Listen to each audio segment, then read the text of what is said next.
할렐루야. 오늘도 좋은 날입니다. 오늘도 주님과 더불어서 복음의 삶을 사시기를 간절히 바랍니다. 오늘 마가복음 2장 함께 묵상하려고 네 가지 이야기인데요. 그 중에 첫 번째는 예수께서 가버나움의 한 집에서 말씀 전하실 때에 친구들에 의하여 들려온 중풍병자를 고쳐준 이야기. 두 번째는 세리 마태를 부르시는 이야기. 세 번째로는 금식 문제로 인하여서 바리새인들이나 서기관들과 논쟁한 이야기. 네 번째, 안식일에 밀밭 사이를 가다가 제자들이 밀 이삭을 먹는 것 때문에 또 역시 바리새인이나 또 서기관들과 논쟁한 이야기. 이렇게 네 가지 에피소드가 기록되어 있습니다.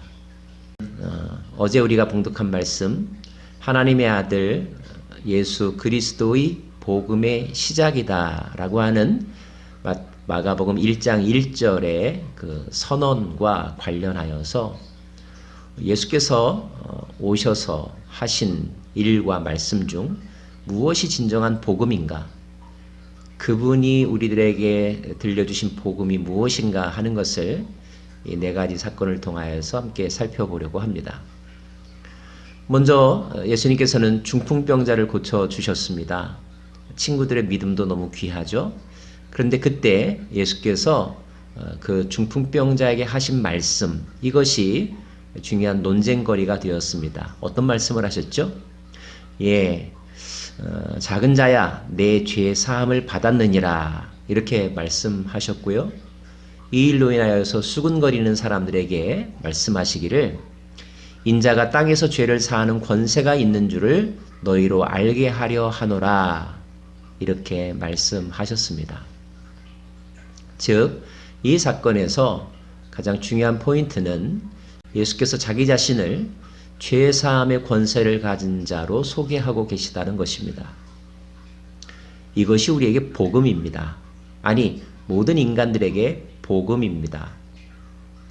자, 인간들이 이 세상을 살아가면서 가장 힘들게 짊어지고 있는 삶의 멍에는 무엇일까요? 근원적으로 들어가면 그것은 죄책감의 문제입니다. 그리고 이 죄책감은 바로 죄라고 하는 것으로부터 파생된 것이죠. 그렇습니다.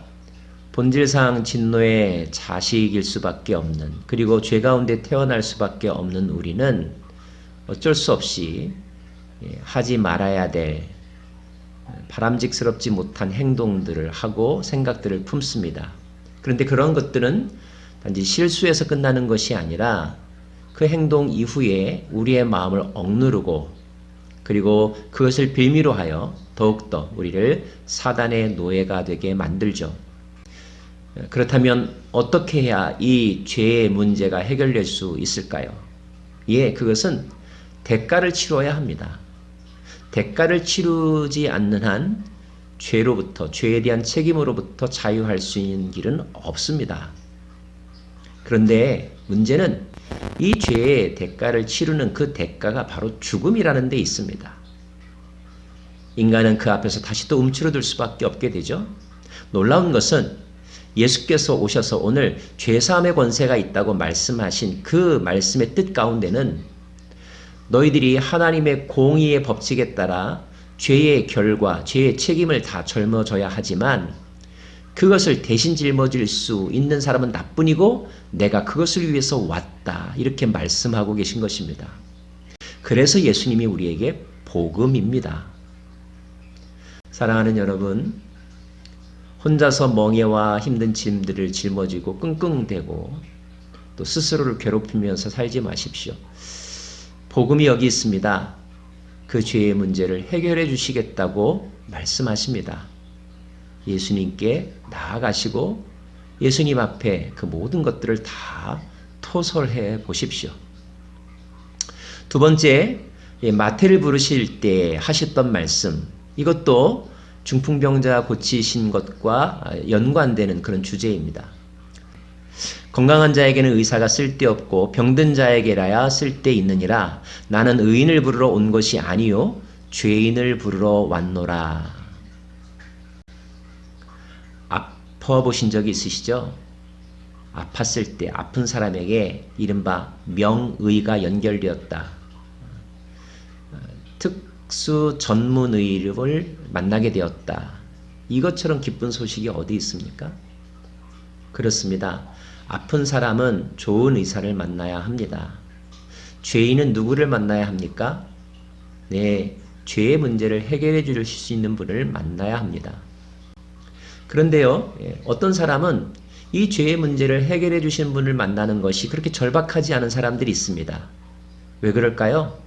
네, 자기는 아무런 문제가 없다고 생각하기 때문입니다.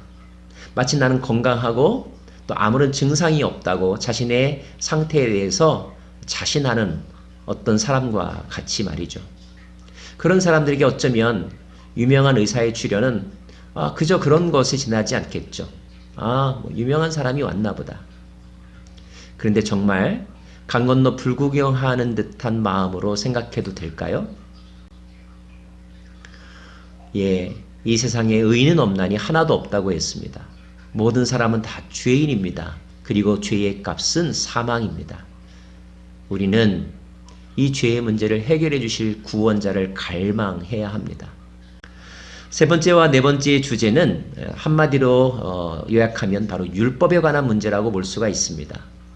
금식 문제 때문에 시비가 붙었습니다. 예수님께서 말씀하십니다. 신랑과 함께 있을 때는 금식할 필요가 없다. 안식일에 밀밭 사이로 가다가 제자들이 밀이삭을 주워 먹었습니다. 그때 예수님께서는 그것에 지적하는 사람들을 향하여 이렇게 말씀하셨죠. 사람이 안식일을 위하여 있는 것이 아니니 이러므로 인자는 안식일에도 주인이니라. 사랑하는 여러분, 예수님이 오셔서 끝없이 논쟁하고 또 이것 때문에 괴롭힘을 받기도 했던 것은 바로 율법주의였습니다. 주님은 우리를 율법으로부터 자유케 하기를 원하셨죠. 우리를 율법의 사람이 아니라 은혜의 사람으로 세우기를 원하셨습니다. 굳이 법이 필요하다면 생명을 주는 성령의 법의 사람이기를 원하셨습니다. 바울은 골로새서에서 이렇게 말합니다. 그러므로 먹고 마시는 것과 절기나 초하루나 안식일을 이유로 누구든지 너희를 비판하지 못하게 하라. 이것들은 장래일의 그림자이나 몸은 그리스도의 것이니라. 네, 사랑하는 여러분, 누구를 위하여 법을 지킵니까? 법을 지켜야 된다면 나 자신을 위해서 지키는 것이고 나 자신에게 적용하는 것입니다. 법의 잣대를 누군가를 비판하고 감옥에 가두기 위해서 사용하려 하지 마시기 바랍니다. 교회에서의 여러 가지 규범들도 마찬가지입니다.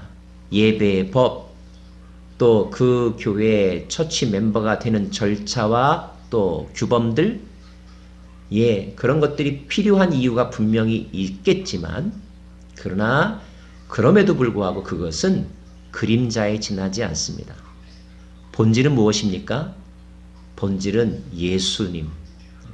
예수 안에 이루어진 하나님의 나라, 그리고 생명을 존중하는 마음, 사랑하는 마음, 용납하는 마음, 대신 짊어주는 마음, 이것이 더 중요한 것입니다. 죄의 문제를 해결하십시오. 율법으로부터의 자유를 누리십시오. 그리고 주님의 영에 속한 사람이 되십시오. 죄를 다스리고 진리 안에서 기뻐하는 삶을 살아가는 저와 여러분 되기를 간절히 빕니다. 기도하겠습니다.